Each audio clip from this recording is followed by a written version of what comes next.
Oh, at this point, it seems like we've been waiting forever. It was years ago now that Age of Empires 4 was actually announced, and we never really heard any of it since. We saw some questionable trailers. It didn't really show much at all, but it did show it was going through the ages. Although, it doesn't seem like they're going down that route anymore. Maybe that was just a teaser just to let us know that Age of Empires 4 was coming and they sort of changed their mind on what they wanted it to be. Because now we have a bit of a different story. Whether it's a bad story or not is for your decision, but for me this looked incredible. So sit back, relax, and enjoy today's video on Age of Empires 4.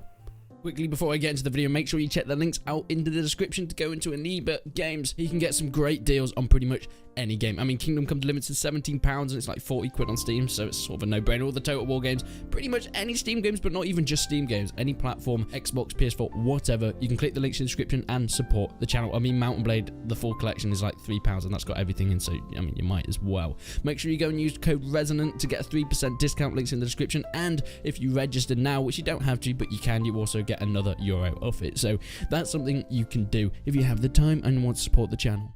Of course, it was shown at the Xbox showcases. They were talking about all the Xbox stuff, which of course comes with Microsoft.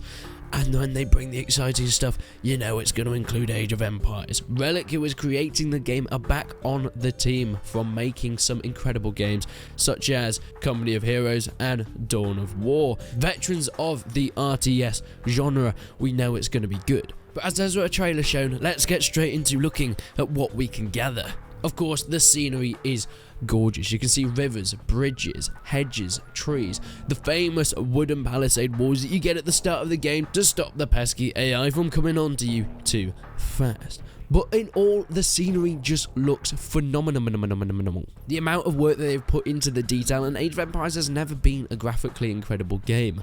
But it seems like they're trying to take it that way. And yes, they have a different art style. They are going for more of the cartoony art style, which it does have some nice realistic parts to it, but it looks like they're going for that art style because it's famous for lasting longer. It can hold up in the long run. When you look back at a game in 5, even 10 years, games like that don't look terrible.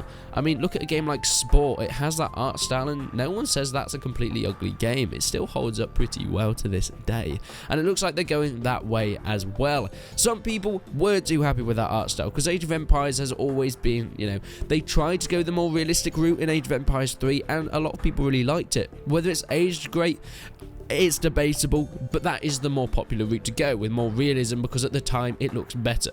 But whether it ages better is a different story. But zooming over a pan over the top of these cities, we can see that castles are back, able to build them to store your kings and of course your petards, your special units coming out of them. We also have cathedrals, siege workshop, archery ranges, everything you can pretty much expect. It looks like they're going for that core Age of Empires feel.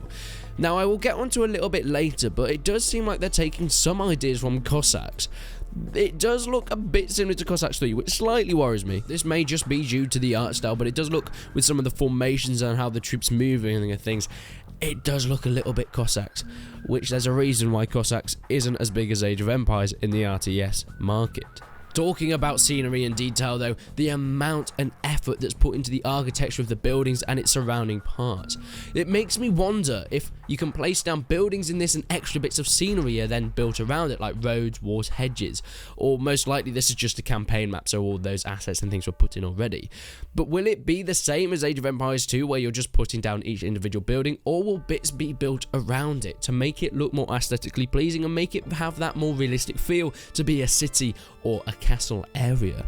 We can see wildlife, we can see the eagles, we can see the deer that will be patrolling around. Of course, gathering the warthogs, watching out for the wolves and lions, that's always going to be on your radar. But what about the military side of it? Well, of course, watchtowers are back, being able to place them around the back and sides of your towers. We also have siege towers from the attacking sides, battering rams we can see in the background there, and trebuchets, of course, will be making their return. It wouldn't be an Age of Empires game if it didn't have trebuchets. Now, I did mention earlier that there looks to be more of an emphasis on troop formations than the original Age of Empires. Now, of course, there was the possibilities to put your troops in these formations, but they weren't the most used thing because it just took time and they didn't give you the biggest advantages in the world. But it looks like, and yes, it may just be for show for the trailer, which is very, very likely, but it looks like there's a lot of emphasis on these troop formations. They all seem to be doing their own thing, they all seem to be patrolling, they all seem to be working in columns when they're moving and fighting in line formations.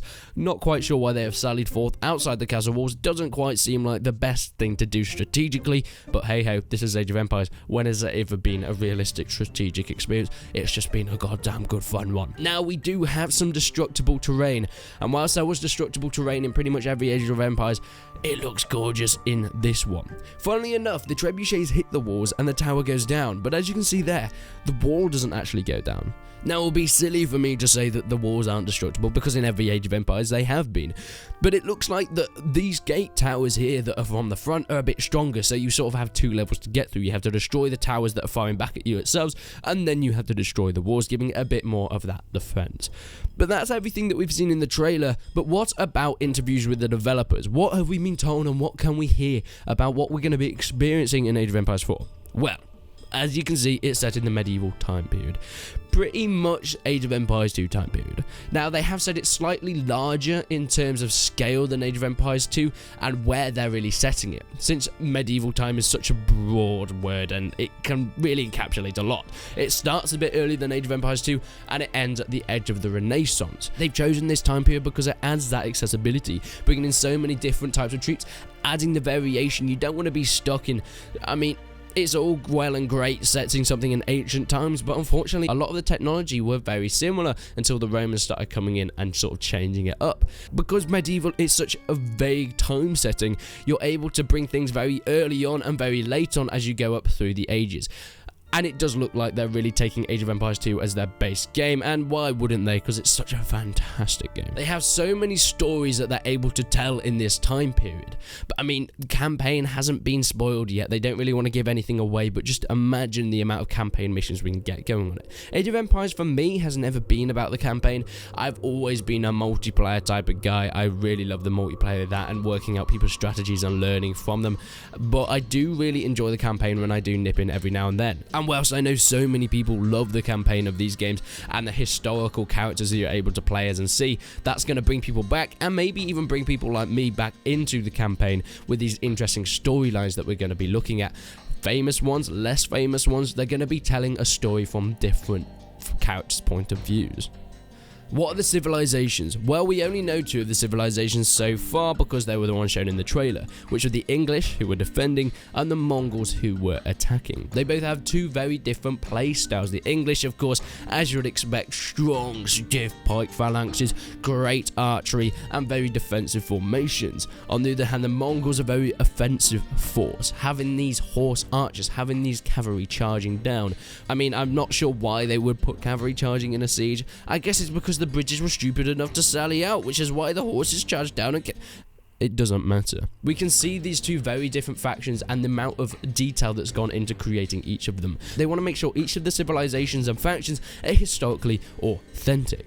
None of this wielding massive hammers or anything like that. They want to keep it grounded in reality. They want to take history and bring it to life in this new RTS. Of course, as I mentioned, the developers are Relic, who are back once again in the Age of Empires franchise. Coming from Dawn of War and Company of Heroes, they know what they're doing. They're very much trusted in this, and I can't wait to see what they love to do and to make this game brilliant. It will be back in 4K and HDR, as we've seen from the definitive editions, and you'll probably see Age of Empires 2 definitive edition in the background of this video, since I got it and I love it.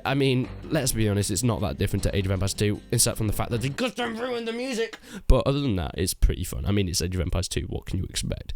But all the armor and weapons are authentic to the faction and age. Being able to zoom in and see all the little chinks in the armor, all the details, the flags, the banners, everything that you can expect from these factions in this civilization in this time period. It's all done authentically and true to the nature of history. Age of Empires 4 really does look to be a true successor to AoE 2. I mean, Age of Empires 3 is a great game, and there's always been that long-time debate which one is better. They both went very different routes, and it seems like the developers preferred Age of Empires 2, since that's the routes they're going back to, and that's what they're using to inspire this game. I really am looking forward to this. It looks like they're really paying attention to what was good about Age of Empires, and whilst it's been a long time, and it's possible they could have forgotten how to make an Age of Empires game, I'm sure they know what they're doing. I'm a little worried about it going a bit too Cossacks, since it has looked a little bit like that way in the trailer, but I guess we're only going to be able to find out when it eventually comes out. I mean, I've made some Cossacks videos in the past. It's a fun-ish game, but it's not Age of Empires, if you know what I mean. If anyone's played a Cossacks, it's not Age of Empires. But being the true successor to Age of Empires 2, hopefully they're going to stick to their roots and stick to what they do well, and I'm completely down for that, as I mean, Age of Empires 2, it is the best Age of Empires game.